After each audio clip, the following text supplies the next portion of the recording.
Hello bachcho, let's read the question first. And question states that if a metallic sphere gets cooled from 62 degrees Celsius to 50 degrees Celsius in 10 minutes and in the next 10 minutes gets cooled to 42 degrees Celsius, then the temperature of the surrounding is.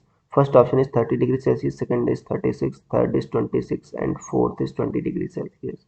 So students सबसे पहले हमको समझना होगा की concept का use हो रहा है इसमें.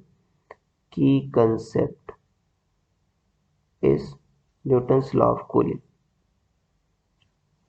Newton's law of cooling. और हमको पता है न्यूटन्स लॉ ऑफ कूलिंग क्या कहता है कि अगर आपका टेम्परेचर जो सराउंडिंग का है और सिस्टम का है उसके बीच डिफरेंस कम है तो जो D theta by D T होता है वो होता है के into theta average. Theta average क्या है? Average temperature of body minus theta not क्या है आपका? Temperature of surrounding. D theta by D T को आप ऐसे लिख सकते हो minus delta theta by delta T. मतलब थीटा डेल्टा थीटा क्या है आपका? टेम्परेचर में लॉस. लॉस को निगेटिव में लिखोगे आप और यहाँ पर डेल्टा टी क्या है आपका? Time taken. पहले केस में कह रहा है आपका 62 टू 50 कितना टाइम में हो रहा है? 10 मिनट्स में हो रहा है. तो क्या 62 माइनस 50 कितना हो गया आपका? 8 डिग्री का लॉस, सॉरी 12 का डिग्री का लॉस हो रहा है. तो पहले केस में क्या लिखोगे आप?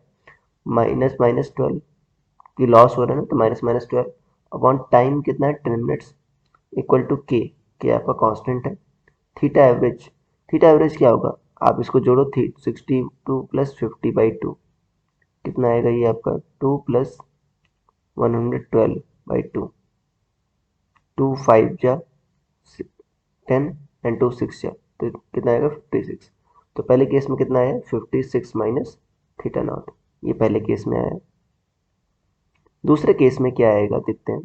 दूसरे केस में आपका हो रहा है, कह रहा है कि नेक्स्ट 10 मिनट्स में कितना कूल होता है? 42 डिग्री. मतलब शुरुआत में कितना रहा होगा? 52. पहले तो आपका 50 रहा होगा, 50 से कितना था? 42. मतलब कितना डिक्रीज हो रहा है? 8 डिग्री. इसका एवरेज कितना होगा?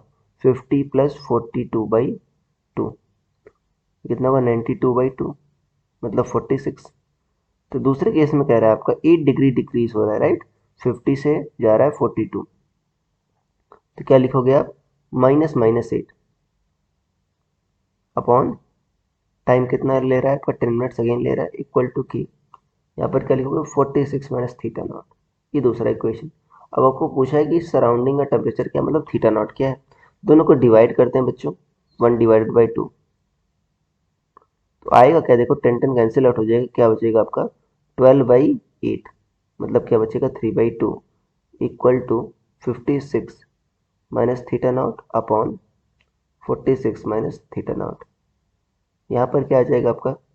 अगर इसको करो क्रॉस मल्टीप्लाई तो आ जाएगा आपका 3 6 जा 18, 3 4 जा 12, 12 1 13, 138 minus 3 theta nought equal to 2 6 जा 12, 2 5 10 1 11, 112 माइनस 2 थीटा नॉट. तो ये कितना आ जाएगा आपका? 3 theta not minus 2 theta naught कितना आ जाएगा? Theta naught. और ये कितना आ जाएगा? 6 और ये कितना आ जाएगा? 2. 26 डिग्री सेल्सियस. ये है आपका theta naught, that is temperature of surrounding. तो अगर हम ऑप्शन चेक करें 26 डिग्री सेल्सियस आपका ऑप्शन नंबर थर्ड मैच कर रहा है. So I hope you understood it well. Best of luck.